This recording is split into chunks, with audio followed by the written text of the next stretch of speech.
So what is One World Abroad? One World Abroad is just my term for the program I hope to do as I travel around the world. I'm the owner and founder of the One World Martial Arts family of programs. I am the founder of the nonprofit One World Martial Arts Federation and Texas Adaptive Sports and Recreation. I'm the owner of One World Martial Arts Academy, the online inclusive and adapted martial arts program that I believe is the best inclusive and adapted martial arts program in the world. I am also the owner and founder of One World Karate Martial Arts School in Austin, Texas. So the One World Martial Arts family seemed like the natural evolution, since I want to travel around the world to teach, was One World Abroad. One World Abroad is a casual concept, because once we get aboard the cruising lifestyle and we're aboard our boat sailing around the world, we're going to become a little more casual in how we live, I hope. So, what is it though? It's basically two very different yet connected things. My professional life before I decided to quit teaching and become a martial arts instructor and open a martial arts school was that of a special educator.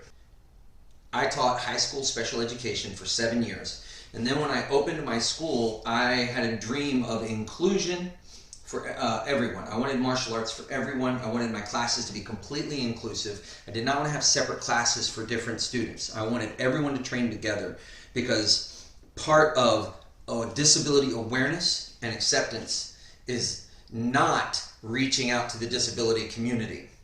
Okay? They already know they're fine.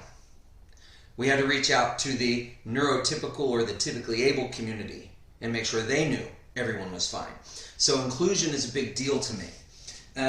So I built a program that is adaptable, where I can teach someone in a wheelchair, someone in a walker, and someone with a typically able body or standing. We call it standing, assisted, and seated. And teach them in the same class at the same time.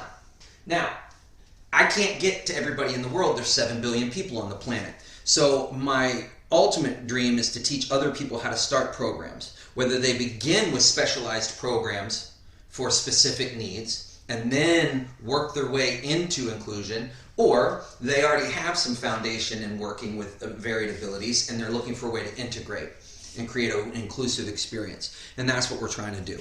And that's what One World is all about. So we've got all of that. We've got this inclusion and adapted drive. Okay? Over here is the fact that I've been training in the Myanmar martial arts my whole life. I started at 8 years old in the Hanthawadi Bando system, which is also known as American Bando. And I've trained in that my whole life. I'm 48 at the time of this filming. So for 40 years I've been training in this and teaching this. A few years ago, I began training and learning from masters in Myanmar, some of the other systems that the Myanmar Tayang Federation, Tayang is the big all-encompassing term. It's kind of like saying karate, or it's kind of, well, actually it's kind of like saying martial arts. And so I've been training with them and I'm learning from them, and I'm incorporating some of that into my program. And so one of the other things I want to do, besides teaching how to create inclusive programs and working with communities and working with ways to help them integrate in our community, whether it's martial arts or not, I also want to teach my martial art. I love the Myanmar, Tayang Bando, Banshe, Letway, Naban, all these things, and I want to teach it.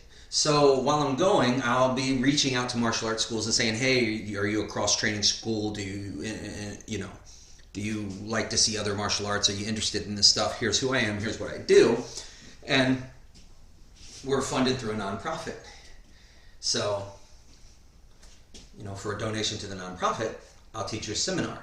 And then if I can do one thing that would be considered commercial, such as teaching a seminar on the kukri or our weapons or our empty hand stuff, and they pay for that by putting a donation into the nonprofit, I can take that money and then I can go out into the community and give right back to the same community and do something working with students, maybe find a school for the visually impaired or the auditory impaired, find out what they're missing and what they need, and say, here, take this and let's fix it, because I've run into that before. So that's what we're hoping to do. And that's what we're hoping One World Abroad brings to the table while we're traveling around the world. That's the goal.